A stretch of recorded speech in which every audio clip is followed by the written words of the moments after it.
জাতীয় দল থেকে অনেকটাই দূরে আছেন সাকিব আল হাসান। রাজনীতির সঙ্গে জড়িয়ে নিজেকে ক্রিকেটের বাইরেও অনেকটাই বিতর্কিত করেছেন।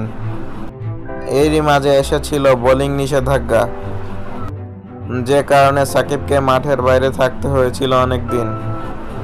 তবে সেই সময় পার করে আবারও মাঠে ব্যস্ত হচ্ছেন একসময়ের বিশ্বসেরা অলরাউন্ডার সাকিব আল হাসান। নতুন খবর, ম্যাক্স 60 ক্রিকেটটিকে খেলবেন সাকিব।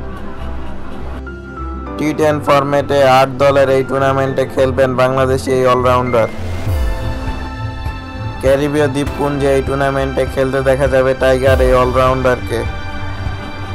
সাকিব আল হাসানের এই টুর্নামেন্টে খেলার কথা ইনস্টাগ্রাম এক পোস্টে জানিয়েছেন ম্যাক্স 60 ক্রিকেট কর্তৃপক্ষ। অবশ্য সাকিব আল হাসান কোন দলের হয়ে এই টুর্নামেন্টটি খেলবেন তা জানা যায়নি।